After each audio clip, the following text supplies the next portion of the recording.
This is me on the microphone. Yes, let's try that one more time. Give it up again for Mr. Ace Williams on the trumpet. And one more time on the tenor saxophone. Give it up for Mr. Birsa Chatterjee. On the bass, Mr. Daseul Kim. And on the guitar, Miss Lisa Liu.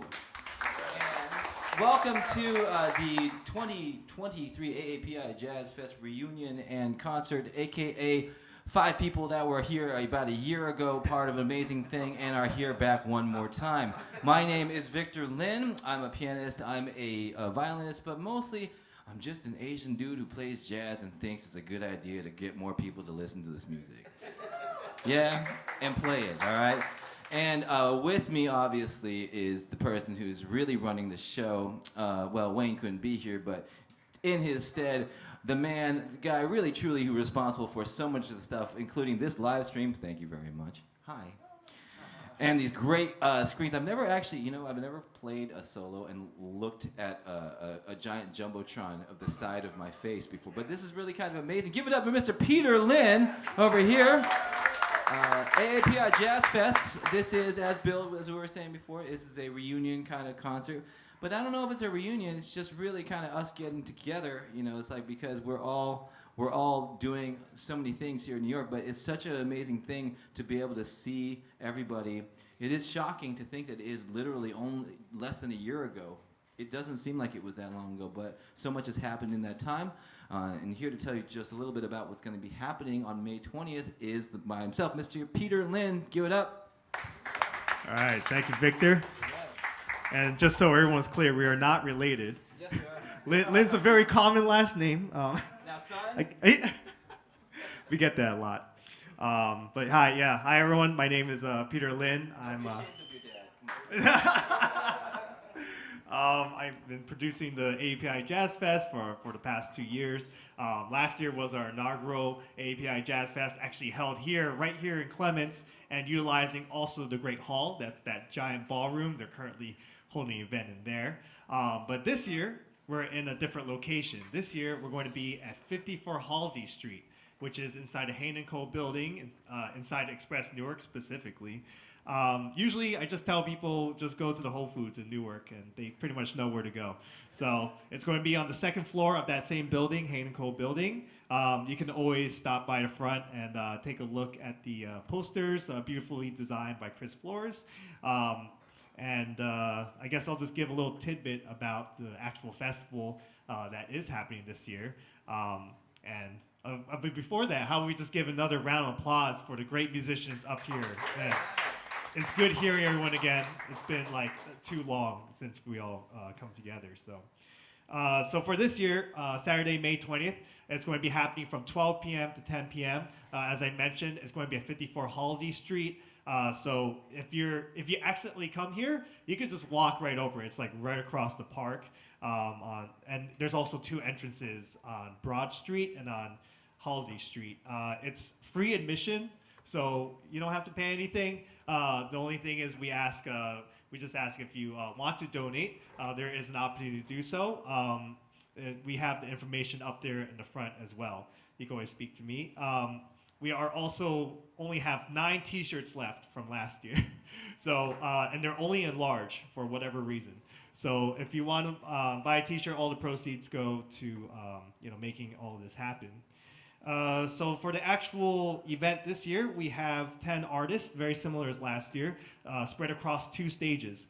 This year, we are naming the stages after very prominent Asian American jazz musicians themselves, or musicians themselves here in America. So one of them is the Ravi Shankar stage, and the other one is the Toshiko Akiyoshi stage. And we actually got permission from Toshiko herself to be able to name the stage. So it's really an honor to be able to do that.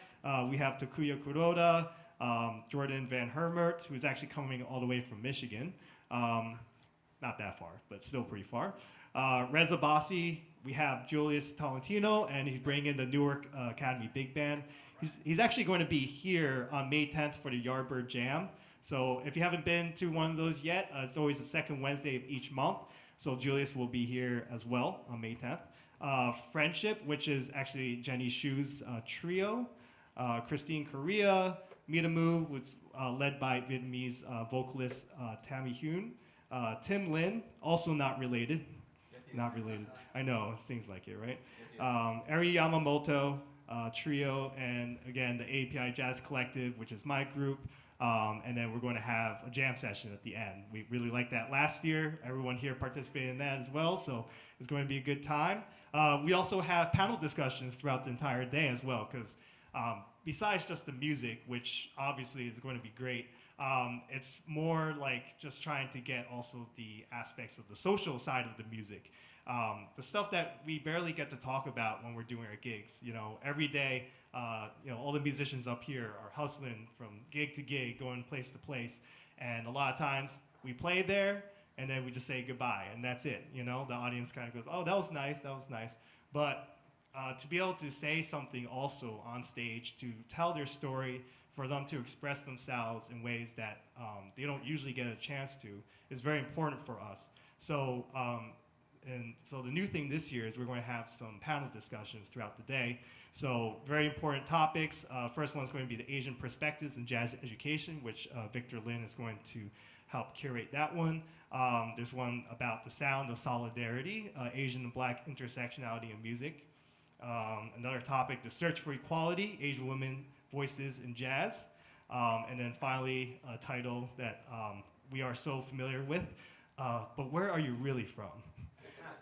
Finding authenticity in jazz artistry through cultural exploration.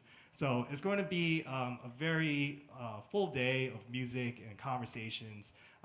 We're also going to have a couple of vendors that will be local to here as well. So just a whole day of fun activities. Just make sure you RSVP on Eventbrite. That's very important for us, so we know how many folks are thinking about coming to the festival.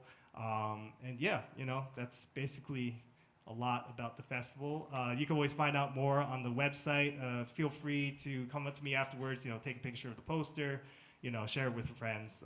Every little bit helps.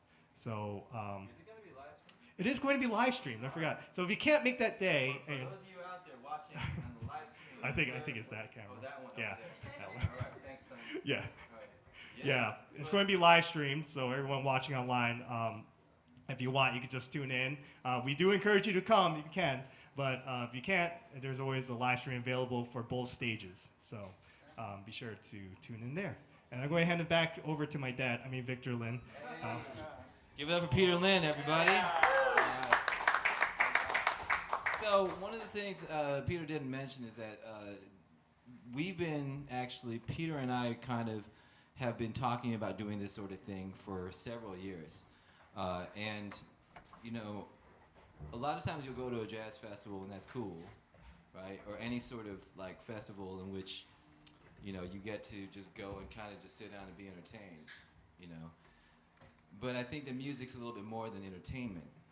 I think music is more than just expression. Music is kind of a thing that sort of allows people to actually communicate with each other. As I'm a music teacher, I'm a performer, right? But in my heart, I've been saying this to a lot of people. There is this idea that music education or teaching music, is about showing somebody something. Oh, you take some lessons from me, now you're gonna learn what I do. But that's actually not what educate means. The Latin root of the word educate actually is educe. And to educe something means to draw out what is already there. To draw out what is already there. So your job as a music educator isn't to show somebody how great you are and wow, look at me, give me likes, give me my props. No, your job is to get in there and bring the music out of everybody. When I'm up here on this stage, that is I can't describe how exciting it is for me to just try, it's like I'm hearing people respond and I'm hearing people play. And I just wished when I was younger, people would have done that for me. But I don't know why people didn't do it for me. Or I don't know if it was because I wasn't confident in myself. And I don't know if it was because how I looked or how I was brought up or how I even viewed myself. But I do know our job as a music educator is to bring out the best in everybody, to bring the music out of everybody. And to do that, you need a community. And to do that, you need to be able to understand who you are.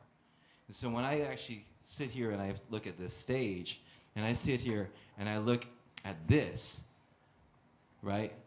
It's not about who's the best. It's like, come on home, fam. Have a seat at the table. We want to hear what you've been doing, right? This reunion, right? It's just a chance for me to catch up with new friends, young friends, older friends, people that are like in different stages of life. That's all we want. At the end, we don't really care about who's better than who. We just want someone to listen to us, to make us feel heard, and to actually grow, right? I think that's a universal thing. But I think there's some experiences that are very particular to Asian American experiences. South Asian, Southeast Asian, East Asian, Asian American, right? Different mixes of Asian. And through the AAPI Jazz Fest, it's a strange thing because me and Peter, like years ago, as a teacher at the Calhoun School, which is a private school which I work, I decided my one little act of subversiveness during the whole time of anti-Asian hate, which was really rising up after COVID, was to say, all right, you know what I'm going to do? No one's going to see this, but I'm going to put together a staff of jazz teachers for my summer camp that's all AAPI. It was one little tiny thing. This one tiny thing, like almost nobody saw it, but I had a person come and document it. And it was the first chance I ever got to actually work and talk to Peter about this kind of thing. That little act of subversiveness that nobody saw laid the framework and the groundwork for more and more stuff to happen. Without these little interactions, bigger things don't take place. If we don't bring ourselves together and give our community a chance to actually interact and grow, the default is what we see every day. And I dream of a time when we can have things like this every day. Birsa said something beautiful. What do you hope for this? He said, AAPI Jazz Fest number 10. And I was like, I love that. I love that, Maybe we'll actually be Whole Foods at that point, We're going to be, we'll have Birsa's in aisle 11, Ace's in aisle 9. I'll be at the front of the cash registers. But this whole gathering tonight, these amazing people from all walks of life, all around the country, all different places in the world, they were all headliners on the show last year. And so I want you to meet them. I want to get a chance for you to meet all of them. Birsa, Ace, Daseul, Lisa, for them to just tell you a little bit about who they are, where they're from, what they're all about. Is that okay? Yeah. Can we do that? All right. Then we'll promise we'll play some more music for that too. All right. But can we start just on the back over there, Birsa? Why don't you? So why don't you just tell us a little bit about what you do right now, and just a little bit about where you're from, and maybe just a little bit about how you actually got into playing jazz. Just like not maybe a whole lot, but like just what's the first thing that got you into jazz? Yeah, well, I can't talk about that because I don't think I would have gotten into jazz if I hadn't gotten into Indian music first.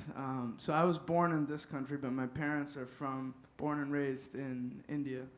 And so I was born an American and, was forced to play tabla, the Indian drums, from a young age. I would get bullied at school for it and stuff. Not really, but kids are like, what are you doing all this hand Indian bongo stuff? And I would be like, Mom, I'm not trying to play at the talent show again this year, Mom. I'm not trying to play again this year. And as typical Indian moms make their sons do full Indian garb, everything, the whole 9 yards. But I stuck through it, and I fell in love with music like that. And then I started clarinet and saxophone and went to Jazz House Kids, which really sparked my love and passion for jazz. This organization run by Melissa Walker and Christian McBride in Montclair, New Jersey. I was lucky to be in my own backyard with some amazing, amazing teachers like Bruce Williams, who was my private teacher for all those years. And just being surrounded by so many great mentors. I went to college. I went to Oberlin Conservatory, got to study with the great Gary Bartz, who opened my mind really to so many things, and really gave me the confidence to be who I was. He would always say, everyone has their own musical fingerprint, because you only hear music like you. There's no one else who hears music the way you hear it. And he just told me to investigate everything that made me me. So just going back to Indian music with that confidence. And then I went to Juilliard for my master's, and now I'm in New York, traveling, playing, teaching, and just trying to reflect my own culture through my music. Awesome. Birsa, thank you. One other question. Birsa, how old are you right now? I'm 25. 25. Woo. That's amazing. To be so accomplished so young, it's really inspiring. It's a little intimidating, but it's also really inspiring on so many levels. So, awesome.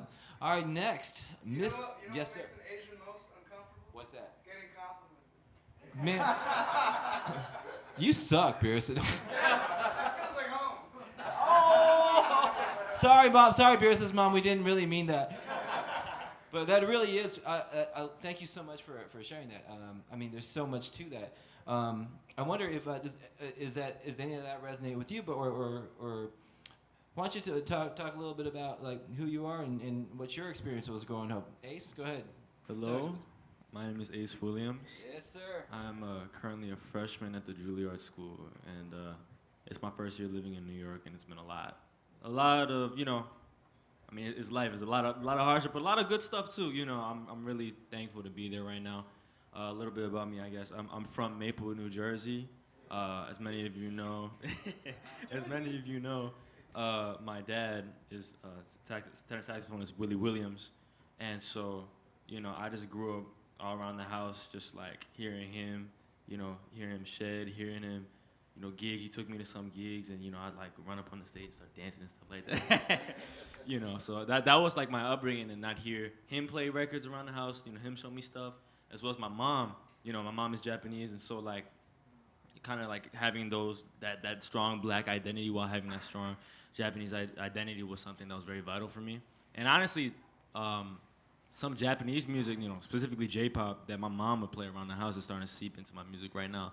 And so, as Birsa said, I'm definitely trying to investigate that right now. That is one of my current endeavors in school and things of that nature. But I started playing trumpet in the 3rd grade. Before that, I was like on violin a little bit. I'm like, my neck hurts, and I didn't want to practice, So that that was me. But my dad was doing a tribute to Lee Morgan, and I had to like Wii U, but like it was connected to the TV. So he was like, put I Remember Clifford on the TV. So I'm like, okay, cool.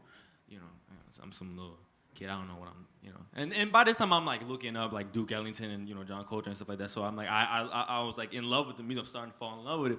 And then he plays it, and I'm like bawling, and I'm bawling my eyes out, And so by that point it's like I have to do it, So I did that. I was at NJPAC Jazz Routines here in Newark for a while, from 6th grade to 9th grade, and from there I just that's just been me. And then like I said, I'm at the Juilliard School right now, but yeah, that's pretty much my background. Yeah, I mean, and how old are you right now? I'm 19 years old. 19. That is incredible. I mean, and both Birsa and Ace, one of the things that you may not realize is like, people, even like people like I'm almost twice as old as you, and at that, as strange as that might even seem to believe, but like just hearing you guys play and seeing you play is incredibly inspiring and powerful to me. And to see that skill, it's a strange thing, right? Because I remember being in that space, like, wow, but for me that was like in like 1998 or something, right? But to see it reflected in something that kind of I can connect to is really electrifying. And you may or may not know this, but like when I see you play, it like reminds me of everything that I've studied, and it reminds me of how much it's worth something, and how we're actually all in this together. But without any reason to, it's easy for it to just kind of get lost on the shelf because everybody is kind of doing it. But I did want you to realize, like, because like it was a shock in the biggest way to see both of you on the stage last year, because it was so overwhelming and it was such an experience.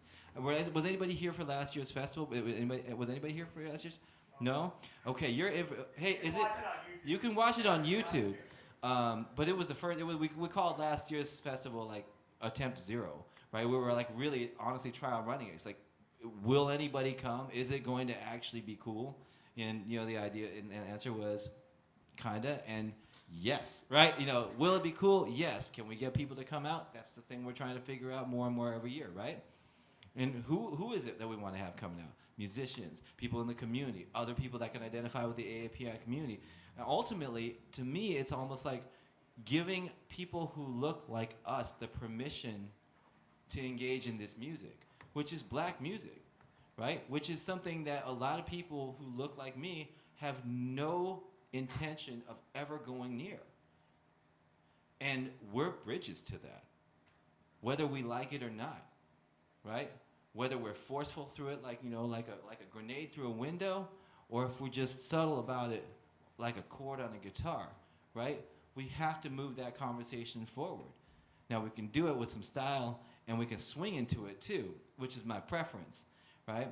But I feel like even having that conversation about the music, it's not just national, it's global, right? I mean, this is the reason I think you're here, right? You were moved to the music. Go ahead, get on that mic. Why don't you tell yourself, everybody, this is Daseul. And Daseul, why don't you tell us a little bit about where you're from and how you got into this music? All right, hello everybody. My name is Daseul Kim, from Seoul, Korea. Yeah, I was born in Korea, and then I studied music when I was young, like 5-year-old kids, like other Asian family. I forced to learn piano. Yeah, and I really didn't like about it because the vibe was like very strict in South Korea. Like teaching kids piano is like very strict way. So I didn't really like about it. So I just quit it after a couple years, and then I just try to learn. There was after school program which has the Korean traditional percussion group. So I was in that when I was in elementary school, and I was really into it. So I did it for like 6 or 7 years, like whole elementary school and middle school year. Yeah, then I changed it to the rock band. So and I was in high school, so I played rock bass. Then I just choose to go this way, the bass guitar. I want to do this way.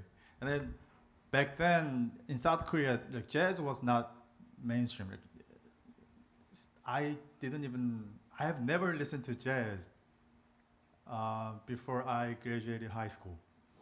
Yeah, so it was like, I just heard like from the movie, the advertising, like, I just heard jazz from there. So which is like jazzy, not like jazz, right? It's like jazzy music, right? Yeah, but You're part of the AAPI Jazzy. yeah. I didn't even know there's a contrabass in jazz. I thought this is only classical instruments until before I graduated high school. But the one teacher, the bass guitar teacher, recommended me to learn jazz after I graduated high school. So why not? So I just went to apply for the music school like in South Korea, and then I got into it with bass guitar, and then it's jazz school, but I didn't know I need to get this upright bass, so I bought a Fender jazz bass to learn jazz in school. It's like pretty expensive bass, so I just told my dad to get jazz bass guitar. And I brought it into the jazz school, and then the professor was, "What? Why did you bring this one? Why?" So I just wanted to learn jazz, so I just brought this Fender jazz bass. What's wrong? Yeah. So the professor told me like, "Oh no, kids, you need to get this upright bass for tomorrow." So, whoa! So I just went to the music store. So I just got my cheapest upright bass from there. So that's how I started my upright bass after graduated high school. Yeah, but the first recording I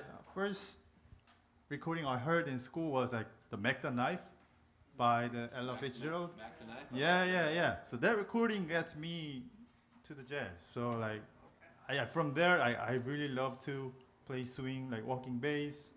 Yeah, so that's how I got into the jazz. And when did you, you came over from Seoul in what year? In 2009. And and you came to go to school. Yeah, William Yeah. Patterson. I went to the William Patterson in 2011. Wow. Yeah, after I did a first year in South Korea, I just realized that I need to learn this music in the right place. So that's why I choose to come to the New York, New Jersey. Uh-huh. So yeah, I went to the William Patterson, and yeah, that's how I started. And you've been here ever since. Ever since, yes. That's amazing. From 2009, yeah. And so how old are you? Now like 36. 36. Yeah. Yeah. Okay. So we're getting all these reactions. Yeah, it's from getting the 36. That's amazing. Thank you. Thanks so much for sharing. I mean, it just always, I'm so curious. Like everything everyone said, it always makes me think about like all these other questions. But let's move over to our resident guitarist. I gotta say, like the whole, I do have to thank Facebook for this, because I actually only learned about Lisa years ago when I was scrolling on Facebook and I was looking at a Django in June, I think it might have been a Django June festival, right? And all the guitarists are basically all these older white men. And and you're swinging, and then there's Lisa Lu, and I was like, wait, is this real? Because literally, I literally thought I have to meet this woman, and I don't remember how I was able. I don't think I may have just like straight up messaged you. Yeah, I think you just blind DM'd me on Facebook. I just blind DM'd. I was like, literally, I just saw you on Facebook and had to say hi, Yeah. And that's so, ladies and gentlemen. So, Lisa, why don't you go ahead and tell us a little bit about how you got started and where you're from and how actually that thing came to. Yeah. So, hi everybody. My name is Lisa. I am originally from California. And my first instrument was piano. My mom, my Chinese tiger mom, enrolled me at piano lessons at USC on Saturdays. And on the breaks, I heard the jazz combo play. And it was trumpet, piano, bass, and drums. And I was 6 years old. And I was totally memorized. I'm like, this is the coolest thing ever. This is what I want to do, Mom. But as Chinese tiger mom Mei Lu would not let me do that. But that was okay because, I played classical piano all throughout high school and discovered amazing composers like Debussy and Ravel and Liszt, and that music is so beautiful. And subsequently, I moved to New York in my 20s, and I started playing rock guitar, and I was playing in post-punk bands and like a la Sonic Youth and Radiohead and like these really grungy punk basements. And then I did that for 10 years. I wrote like 10 rock albums. And then about 10 years ago, in 2012, I saw a very, very loud Neil Young rock concert at the Barclays, and it blew out my ears and I got tinnitus, which is the ringing of the ears. And I was like, okay, well, I need to revamp my life. I need to play lower volume music, and I had a friend come over and show me Minor Swing, which is a Django Reinhardt song, which then introduced me to the genre of gypsy jazz or manouche, and that is the jazz that was originated in France, where it's usually 2 or 3 acoustic guitars, a bassist, a clarinetist, and a violinist.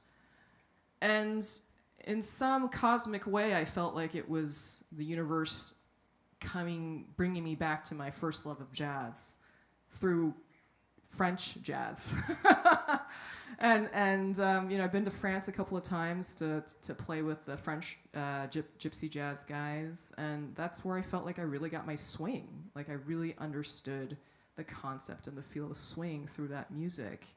And I started that, I would say probably like 2014, playing gypsy jazz, 2014 or 2015. I've been doing that only for, 6, 7, 8 years. And then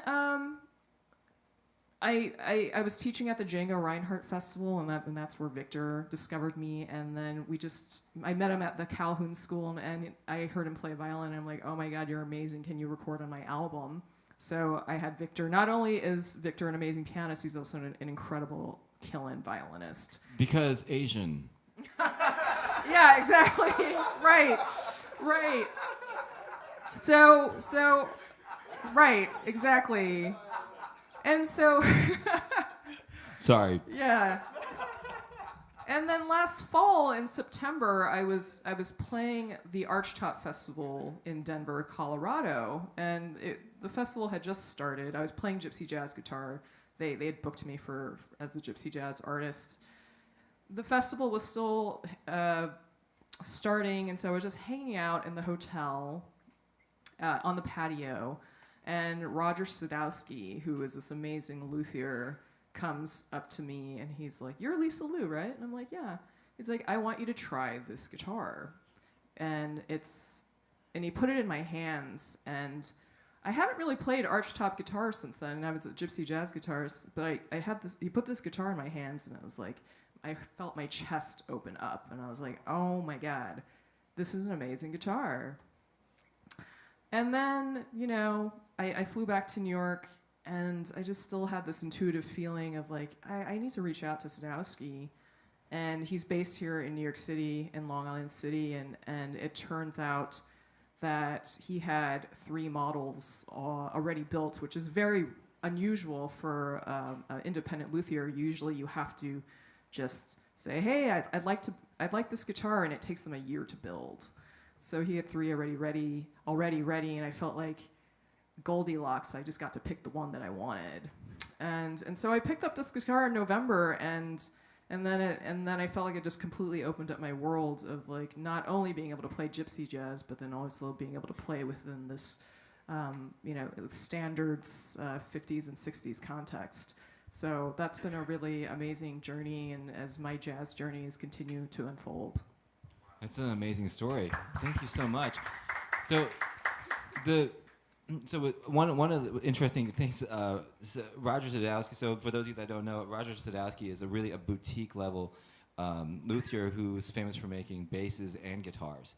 And as it turns out, I actually, and Lisa didn't know this, but I know Roger because Roger's son went to the school that I teach at. So I've always known about, like all of the luthiers. So for him to actually, I love the idea that this like really amazing luthier just said, "Hey, you're Lisa Lu, right? Play this guitar," right? That sense of being known and even being able to be told, "Hey, like not just here's a gift, but hey, use this," right?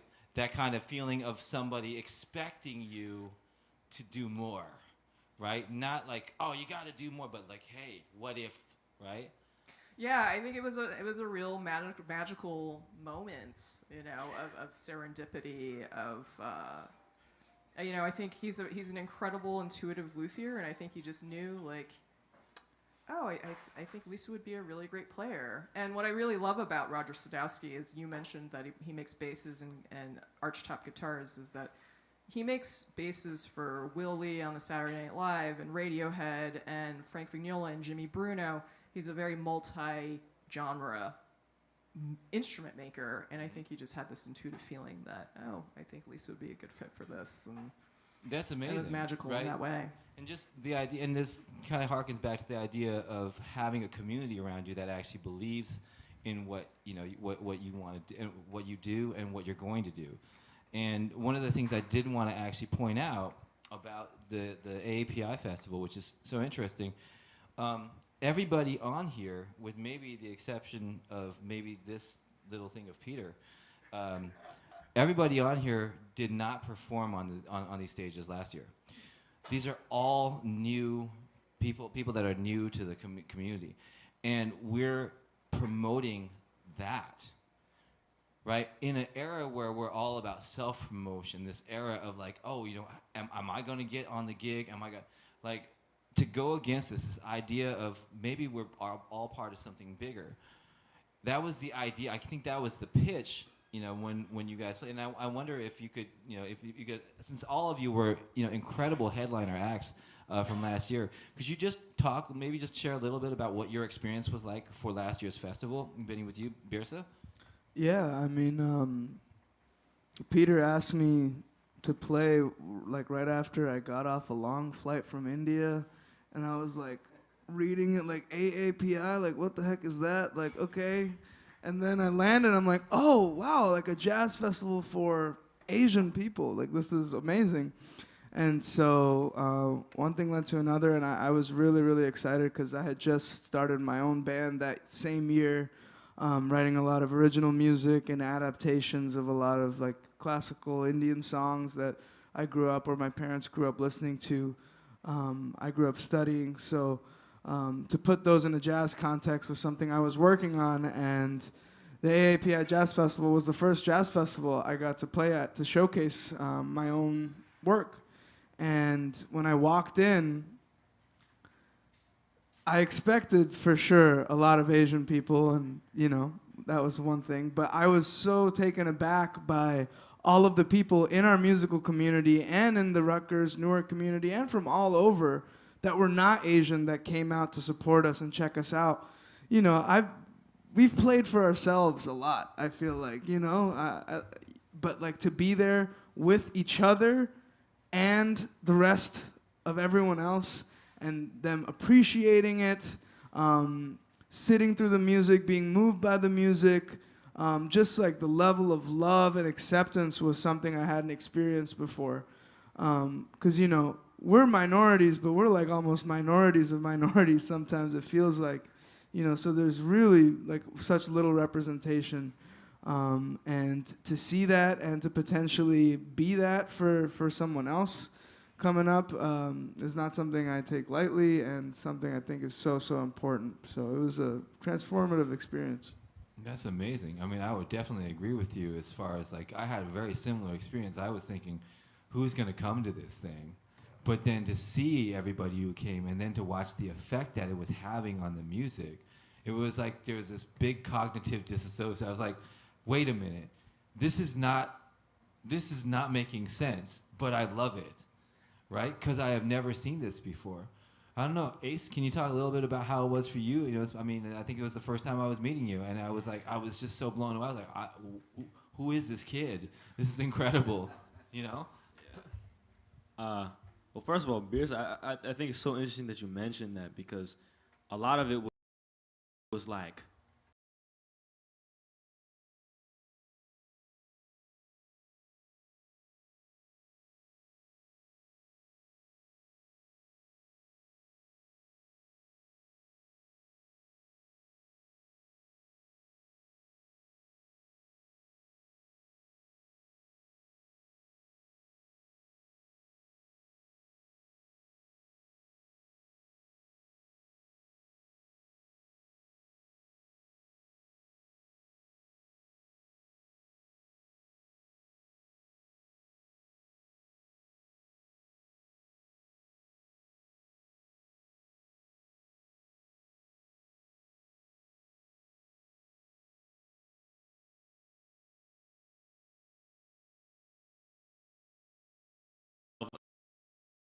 aside from the fact being such a momentous occasion, and you know, I had the same wonder. I was like, oh, y'all putting this together in a month, huh? How's this gonna be?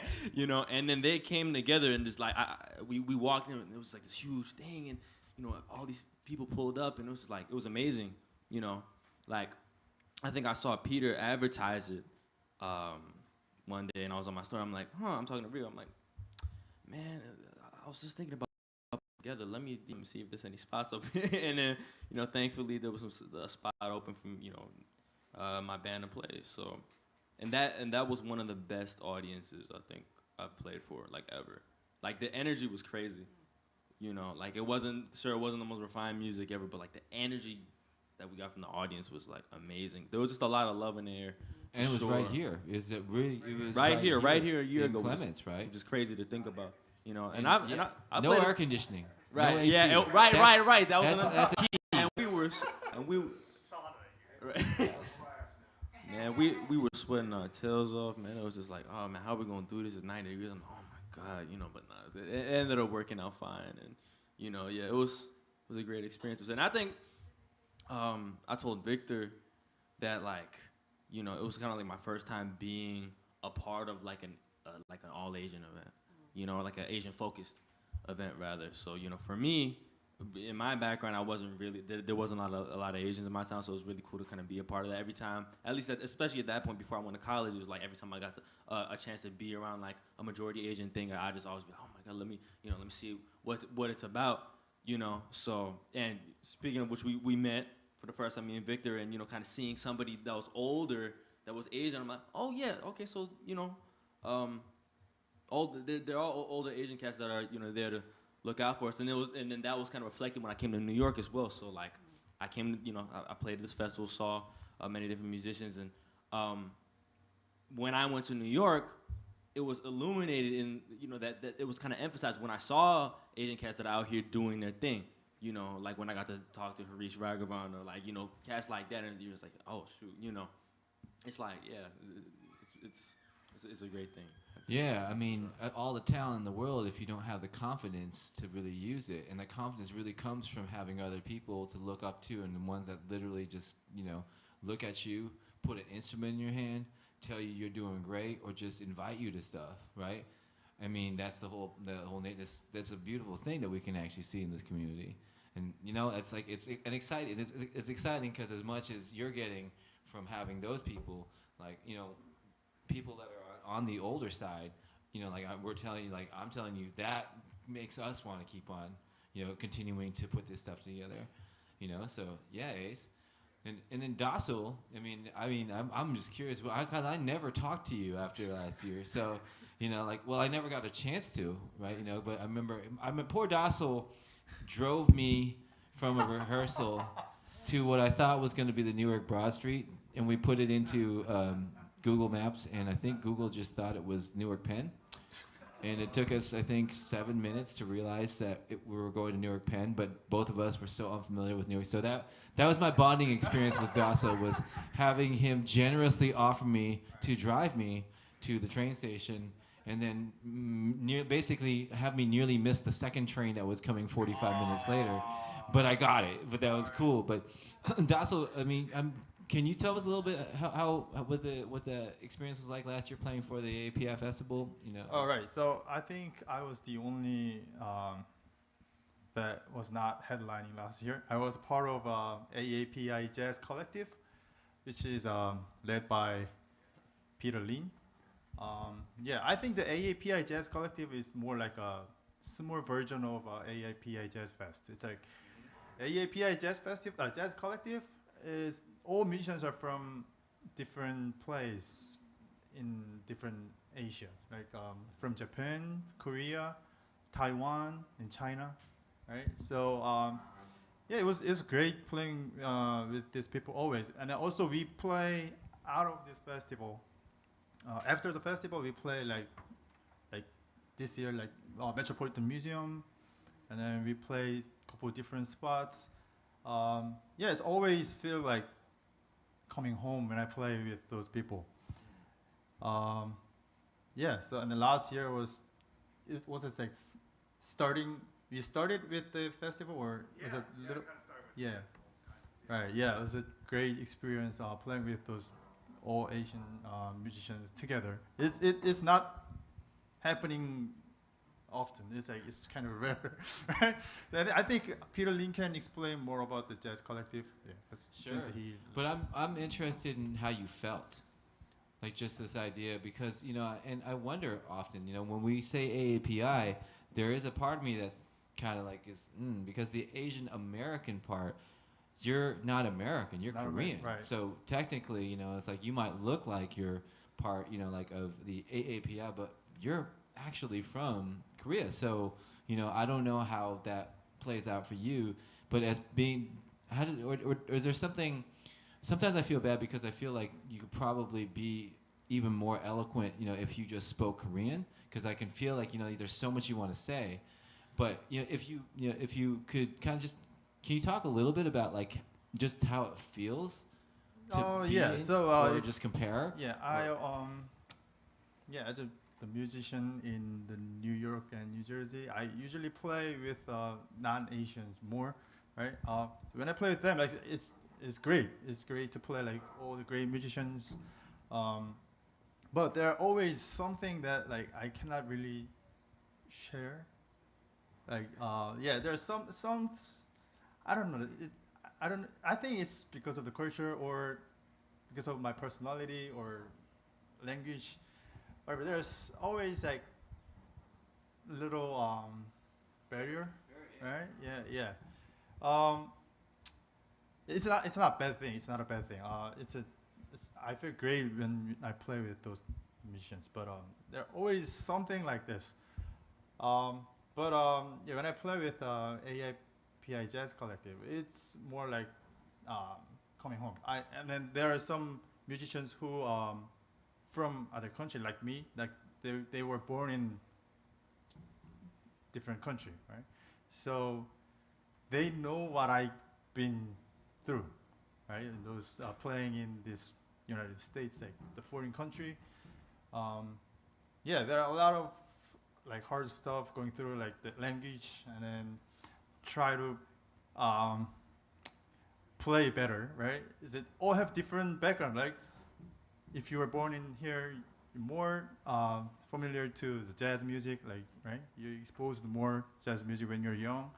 But for me, like jazz is also like foreign culture. It's totally different. Like when I was young, like I've never listened to jazz before, so I need to learn a lot more the new stuff in short time, right? To play with those great level of musicians, right? So yeah, those. But when I play AAPI Jazz Collective, like they know what I've been through, so it's more. I feel like Yeah. home. Yeah. That's an amazing. Thank you. for saying that, Daseul. I mean, like this idea of feeling like you're home, or even for many of us, as Asian Americans, like sometimes we don't understand even what the idea of home is, because if you go back to Asia, everyone knows you're American. If you're here in America, sometimes it's like, as we can really see from events from the last couple of years, you'll get people yelling at you, go back to your country. I'm like, it's like, no, you go back to your country. You go to England. Like this idea of like kind of like not knowing where we're from. Sometimes it really, it's a struggle, right? And people who help you find that sort of home feeling. I mean, I think, Lisa, you talked a little bit about how that kind of affected you, playing here too. You want to talk about how it was for you playing here in this stage last year with your group? Yeah, we played. We closed out. We were the last people to play after Ace's amazing set. It was hard to follow you up. But it was so empowering. We arrived early and got to check out both halls, and honestly, my first impulse was like I wanted to cry. In the circles that I play, it is getting better. It is taking time. It's getting better, but I'm often the only woman. I'm also oftentimes the only Asian American playing, and being able to see the community and how many amazing people are playing this style of music was just so empowering for me to see, and it has given me the confidence, as you were saying, Victor, to take up space and to be like, no, I belong here, and I have, my voice is equally heard, and it should be equally respected. So it's been, for playing last year was really very, very special and empowering for me. I mean, and it's like, there's this interesting phenomenon where I feel like You ever been at the gym and you're like looking at somebody trying to push up a weight? Like no one ever hopes the weight falls on the dude. You know what I mean? Everyone's always wanting to see you succeed. You know, like we have this instinct to want to see.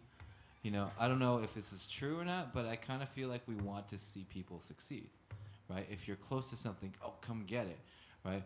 I mean, in a really hilarious kind of aside, you know, like the comedian Joe Wong, who I'm a huge fan of, you know, has this hilarious line about, you know, parallel parking should be an Olympic sport. You know, the worse you are at it, the harder people cheer, right? You know, and it's like this idea that we even have an audience that cheers for us, right, is such a like that's like a foreign concept for us. I feel like as Asians, right? We should just be thankful that we have the opportunity to be in this country, right? What do you mean you want people to cheer for you, right? What do you mean you need that emotional support, right? It's almost like we're discovering all these things that so many people get to take for granted way later in life, right? At least that's, you know, for me as a dad, right? I have a 7-year-old and a 3-year-old, and all of a sudden, there's nothing like being a parent to make you reevaluate your own values and how you were raised, right? Those of you that are parents, those of us that have parents, and this idea of having a community that I want to be able to introduce my kids to is also a big reason, you know, that I want to say, you know, like I want to be bigger than just getting the gig, right? And I think we all want to. We want like, again, it's like, come be part of it. So like on behalf, I mean, I know Peter probably doesn't want to like say anything right now, but it's really meaningful for us both. You know, we spend so much time working on so many different things, you know, professionally, but to know that you guys were the first group of people that helped us do this, which will hopefully, as you know, Birsa, you were saying, you know, and also I don't know where you are, Wayne, and the Institute of Jazz Studies, Rutgers Institute of Jazz Studies. Without them, none of this is possible. So thank you, Rutgers Institute of Jazz Studies.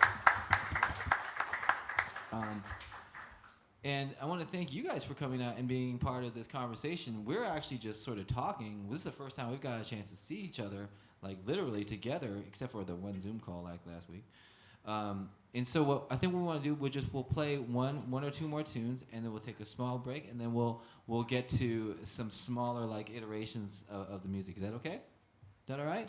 Okay, thank you. All right, let's go. All right, let's play a little bit more, and then take a small break and have a treat. Yeah. Okay. Thank you guys.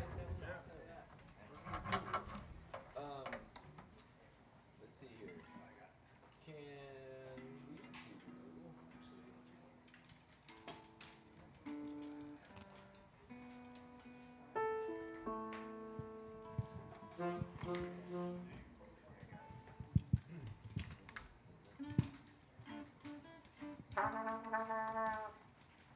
You want to do the tune you were warming up on?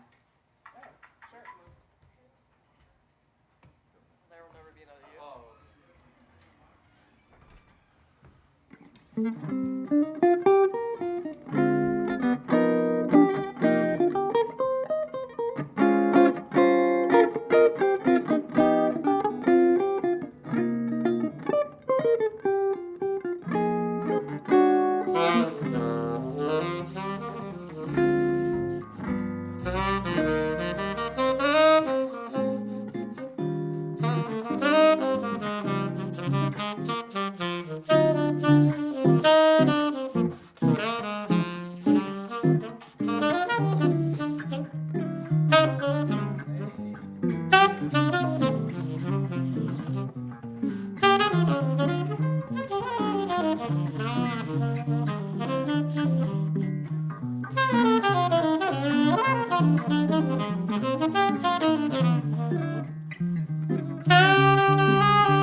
On guitar, Miss Lisa Liu. On the bass, Mr. Daseul Kim. On trumpet, Mr. Ace Williams. On tenor saxophone, Mr. Birsa Chatterjee. And on Olympic trombone, Peter Lin. My name is Victor Lin. Thank you very much. We're going to take about a 10-minute short break, reorganize, and be back with some more music. Thank you guys very much. All right. And while we're on break here, feel free to come back over there. I can, if you want to learn more about AAPI Jazz Fest, there's still opportunities to also volunteer for the festival. So be sure to come talk to me, and we can definitely chat more. But on behalf of Wayne Winborn Institute of Jazz Studies, we also want to thank all the performers today and all their moving stories here. Definitely, this is the reason why, I have a lot of sleepless nights, is so we can do stuff like this. So really appreciate everyone here, and we'll be right back. Just give us 10 minutes.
music from with lots of people that are very cool. Once again, so for this second half of conversation and music for with the AAPI, I said one of the things that I asked each of these artists to do was to be prepared to play in different contexts other than the full ensemble. And as you've seen, like we don't have the drums, which makes it so everybody can sit down, which is fantastic. And you can hear everybody. Not that I'm opposed to the drums, but it's really nice when you can hear all the instruments. So I thought it would be fun to kind of just like throw a few little challenges back and forth a little bit and say like, hey, like I want person X and person Y to just play something together. So on the spot, this is kind of like a contest in a way. But I want to do this one first. I want to play a duet with Birsa, and I want to play violin, and I want you to play saxophone, and I just want to see what happens. Is that cool? All right. So, because that great violin tenor duo of the 70s, right?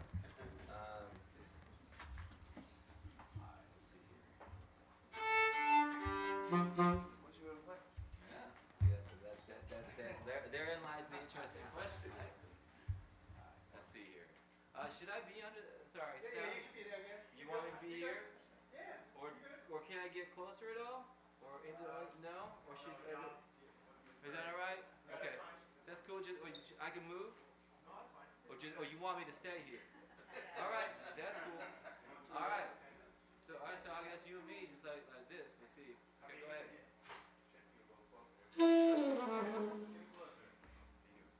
Oh, for video. Oh, see? Yeah. Look good for this. All right, here we go. Come on. Oh, cool. All right. Okay, I don't want to step on this. That's okay. Roger has two more. Right? Hey! So I was at this gig the other night. All right, so. And we're going to send this to Ted so he can talk about that string program and how it works, right? So, yeah, okay. All right.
Birsa Chatterjee.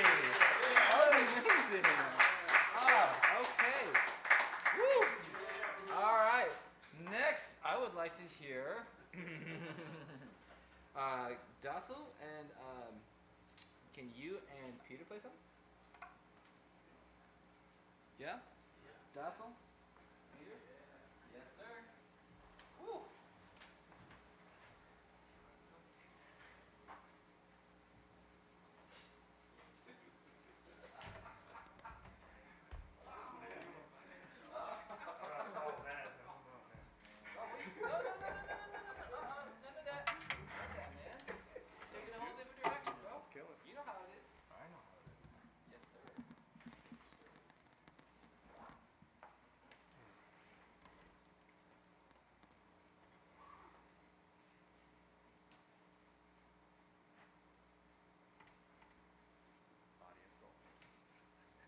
Ballad time. Or actually, you know my tune? Which one? Wrong? No, that was all good. No, it's all good. I'll start now.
Because that good trumpet violin duos from the 1960s, you know what I mean?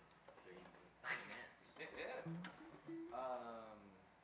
Honeysuckle Rose? That's basically Okay. Autumn Leaves? Okay, what key can you? So first chord. So Yeah. you want to do it? Different? If we do it in the guitar friendly key, winds up being E minor. If we do it in the regular key, first chord is C minor. Either one, and a preference? C minor. C minor would be good. Alrighty, here we go. One, two,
Bring all y'all back on stage for just a little round, just a few more short remarks. Man, I'm sorry, that was so fun. That was fun. Thank you so much. Thank you guys so much. Yeah. All right, so it's so weird because, okay, well, it's not weird. I mean, but it is definitely a strange thing, I think, to sometimes hear the music and then see who's playing it if you're used to kind of knowing what the source material of it is. And What I like so much about what we were just doing there is that none of it's really planned, right? And so we're all kind of seeing how we react just as we are in a situation. And jazz is such a interesting thing, as you know. Early on, or earlier, I think Lisa was saying, I'm a pianist and a violinist, and I said because Asian, and that was kind of funny, but it's for me, as a child of Taiwanese immigrants, right? The stereotype was that you played piano and violin, right? We all took piano lessons, we all took violin lessons, and so in a lot of ways, I'm still doing that. It's just maybe not the way people would expect it to be, And so one of the things I was interested, in wanting to know just from everybody here is if you have had experiences in which your own expectations or, expectations of you or stereotypes that you might have had or as an Asian American or as an Asian person, how do you think your perception of what Asian means impacts or has impacted you as an artist? And I guess I will go first in that one of the interesting things is that it's given me an incredible amount of freedom to literally take from any influence that I've actually seen, literally because I don't necessarily have a stake or ownership in the history of it. So it's just something that I have access to. So if I'm playing 80s rock and fusing it with Bartok and a little bit of, like Irish folk music, that's because that's all I know. It's been my experience, and I kind of fuse it together. And I never was taught that was something that was allowed. I was kind of like, oh, haha, that's really real interesting, Victor, but this is the right way to do it. And as I've gotten older, just this idea that there was never a right way to begin with has been such an interesting thing for me to encounter, now that I'm nearing 50. But I'm curious, from where you're at, this idea of a stereotype of what you're supposed to sound like or what you might sound like or what it is you're supposed to do, has that ever come into play in your life as a musician? And I guess I can just open it up. And Peter, you can actually, if you have anything, to say on that. Birsa, Ace, Daseul, Lisa, any of you, I guess you can. That's kind of a heavy question, I know, but if any of you want, wanted, feel free to add to the conversation,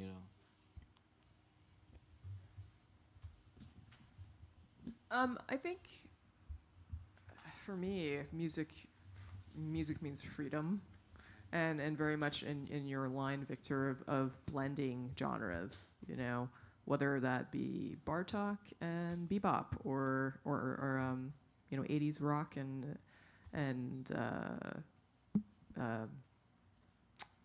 a string arrangement, To me, it was very much a sensual thing, a sensory thing that I could just close my eyes. And if I just hear it and if I feel something for it, then that gives myself permission to do it. So I think that just that visceral impulse first of do I connect to this music? Does this music resonate with me?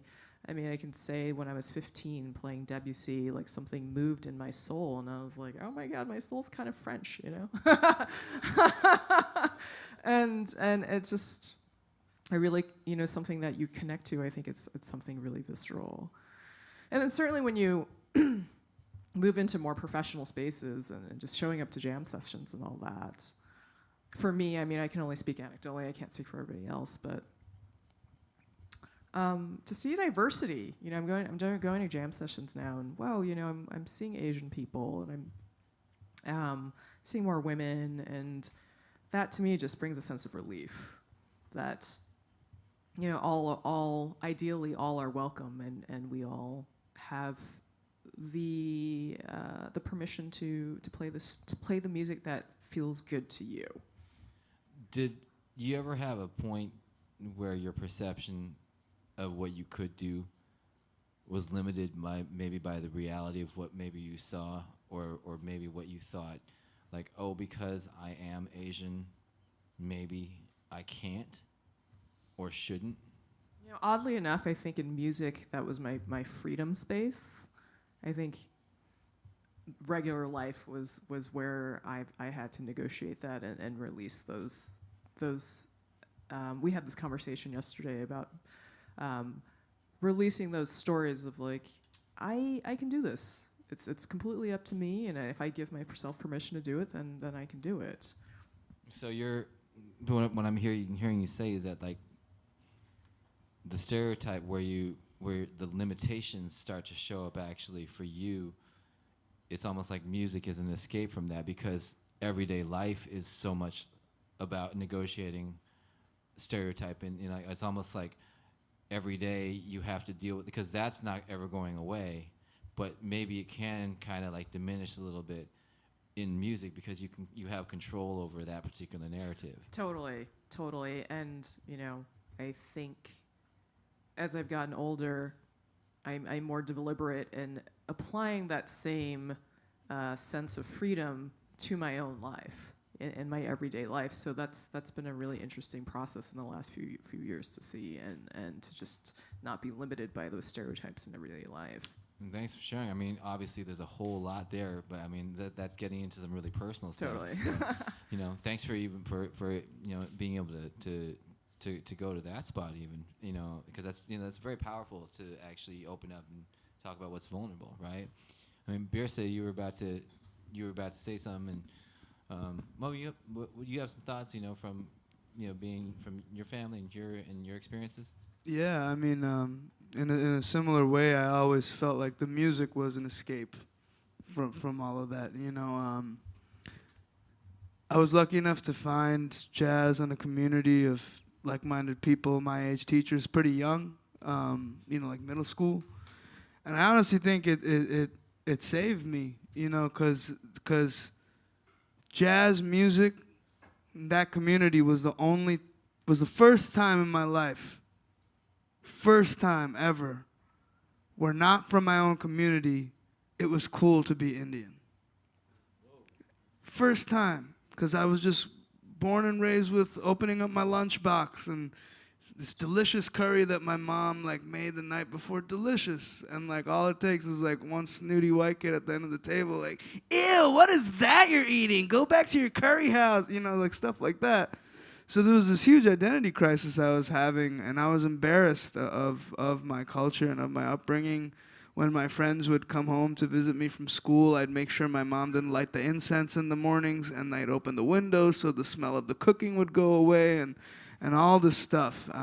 But the music was one place where they were like, oh my God, like, you're Indian? Like, do you know any Indian classical music? Do you play tabla? Like, oh my God. Like, I was like, whoa, like, I guess it is kind of cool to to be Indian and to be a part of that millennia's old culture and tradition.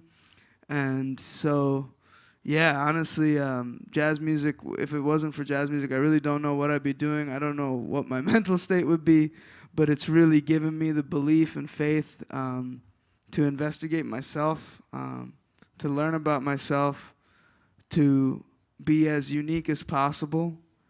And every single person that I admire is unapologetically themselves, whether it be from John Coltrane, Duke Ellington, Thelonious Monk, to like Allen Iverson or someone like that. You know, I'm a huge basketball fan, if you didn't know.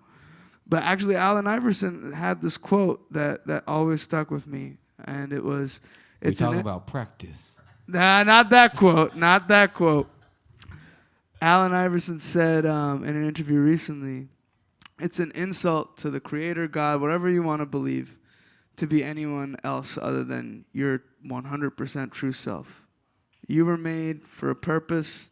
Every experience you've had on 25 years, 20 years, 22 years on this earth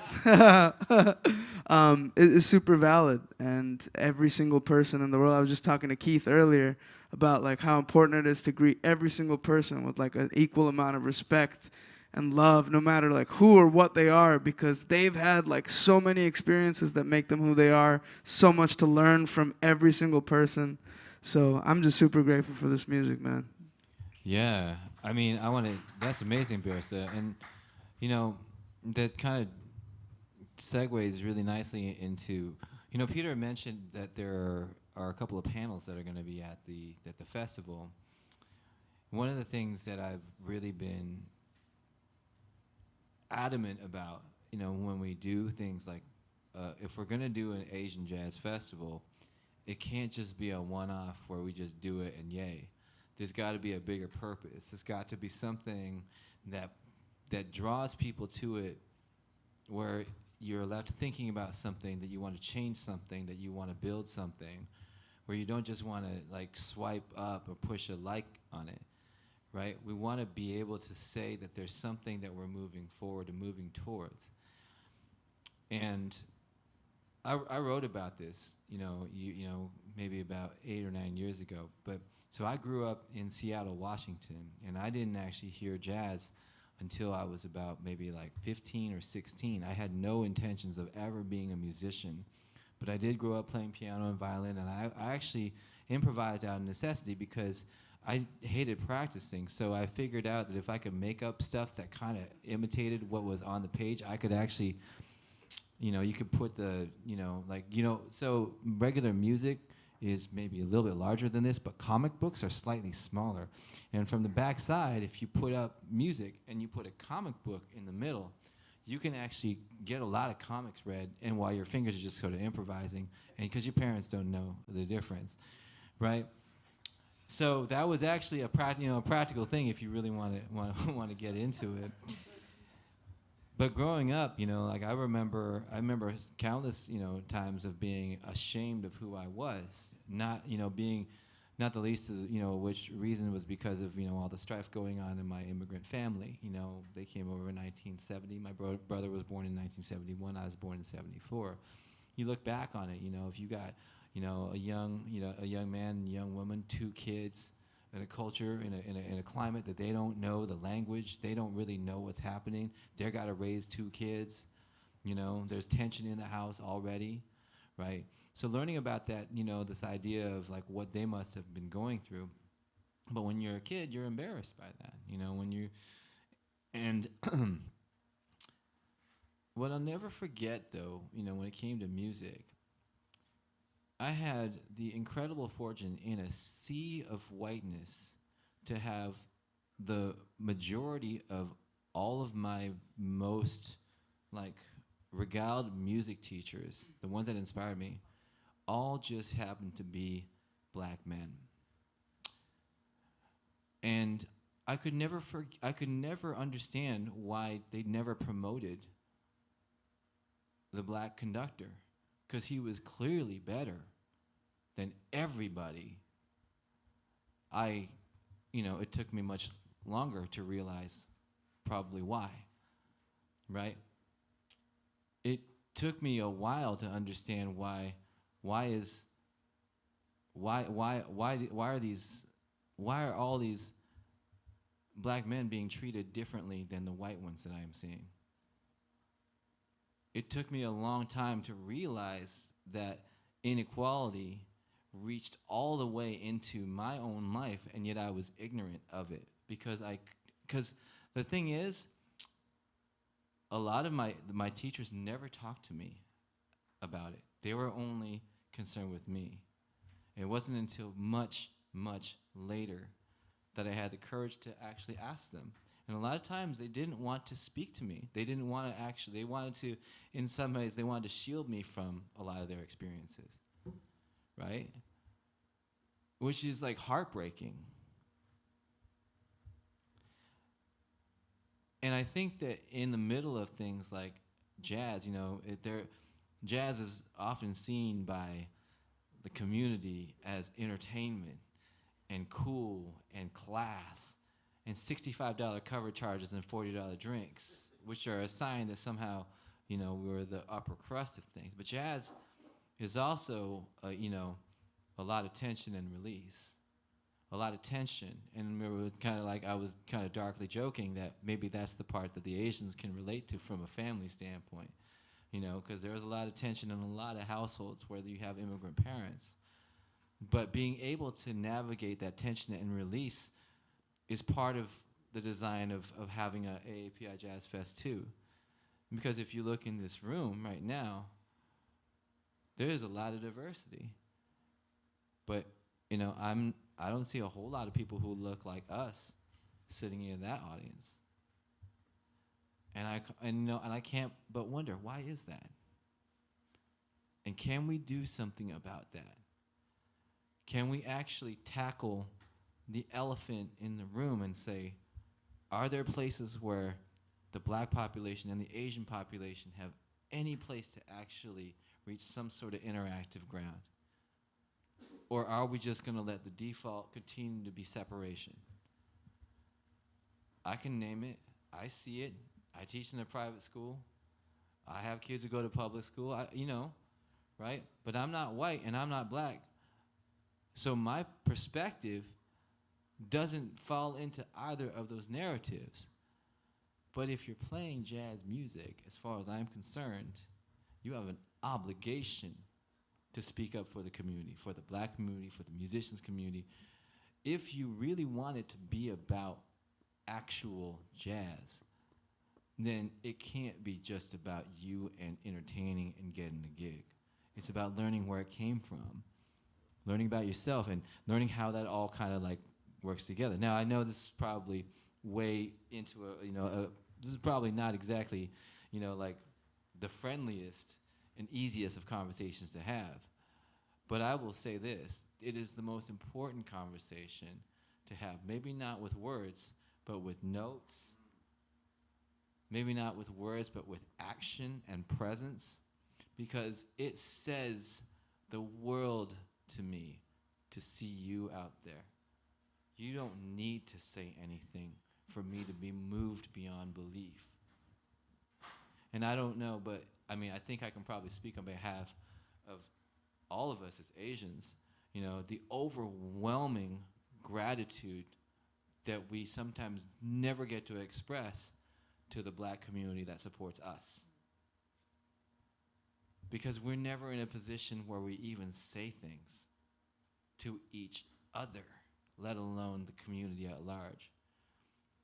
So we just put together a jazz festival and make it a little more subtle. Right? Yeah? I just wanted to share. Peter, I'm sorry. I just wanted to make sure that I was able to share that. Because I'm gonna start crying. If I don't say a lot of these things. Because I don't want my 7-year-old and 3-year-old growing up ever being ashamed of who they are. Right? And at the same time, I don't want them to walk through life believing any sort of lies that anybody is spewing about people that look different from him. I want him to see and experience the diaspora. But if we don't actually engineer opportunities for that diaspora to exist, everything is just going to be the way it always has been. So we can either try to put together a festival or just go about our normal days, right? And so Peter and I is like, yeah, let's make a festival, Ace, you got a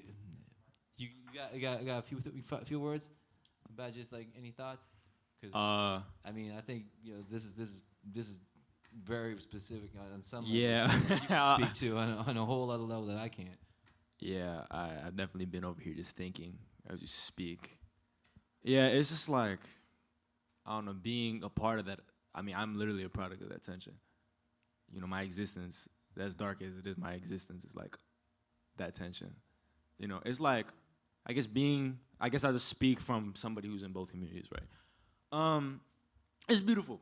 I've viewed two cultures. I've grown up despite the stereotypes, despite people telling me what I am, what they think I am, what they think I am not, whatever.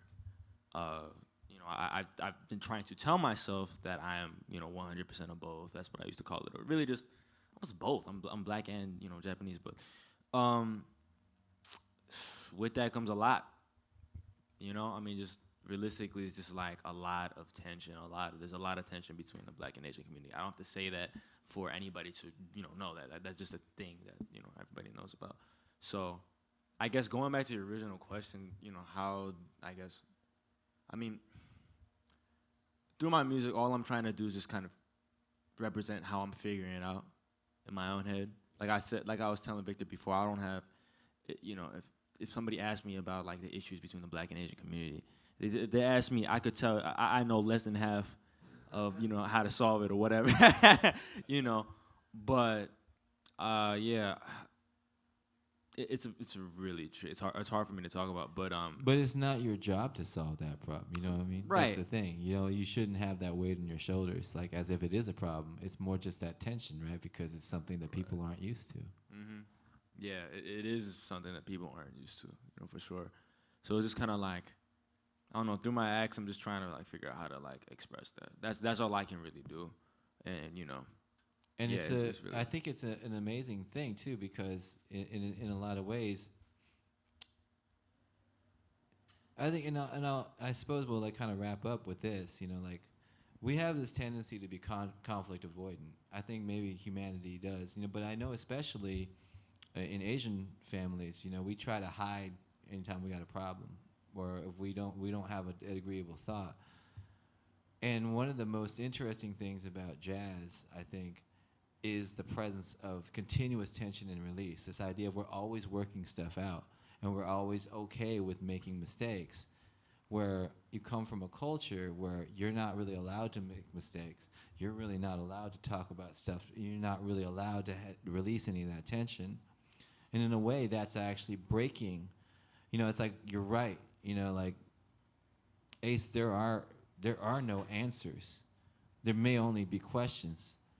But it's better to have those questions get asked, that we can try to answer them, than to have the questions be penned up somewhere just as thoughts and biases, right? And, you know, you are literally a living answer to someone's question, right?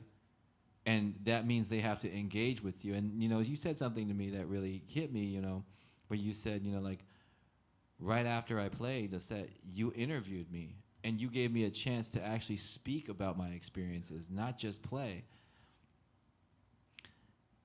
I think one of the things that I take from this a lot is that it's not just I'm nobody particularly special. I just am interested.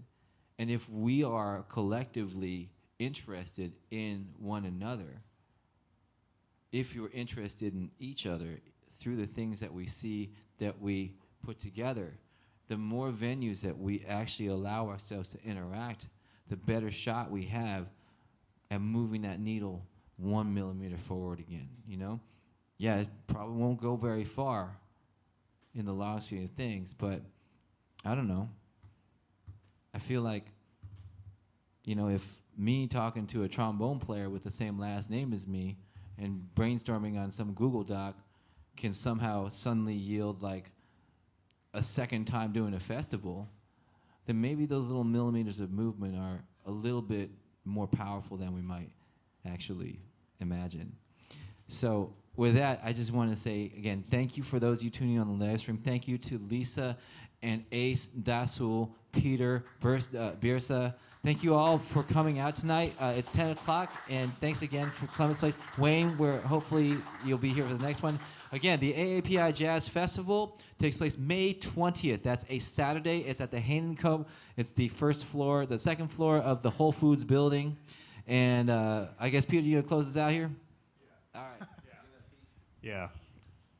Let's give it up for everyone up here. It's, you know, musically it's like super killing, of course. But to be able to hear the stories, this is definitely the whole purpose of what we're doing here. And this is only a taste of what it could become. So we encourage all of you to definitely keep following the journey here. Like Victor said, you know, I don't have the answers. You know, we have this whole mission statement for what AAPI Jazz Fest is about. But really, we're all figuring it out together, and that's okay. You know, and that's the whole point of doing these things. Without doing it, it just never will continue the conversation. So thank you again, everyone here that performed last year, that performed today. Thank you to all of you for sticking around and supporting what we do here. And I hope to see you at the AAPI Jazz Festival on May 20th. Before that, we do have the Yardbird Jam on May 10th as well with Julius Tolentino. So Yeah, on behalf of Wayne Winborn as well, the executive director, Institute of Jazz Studies, want to thank everyone here. So thank you so much.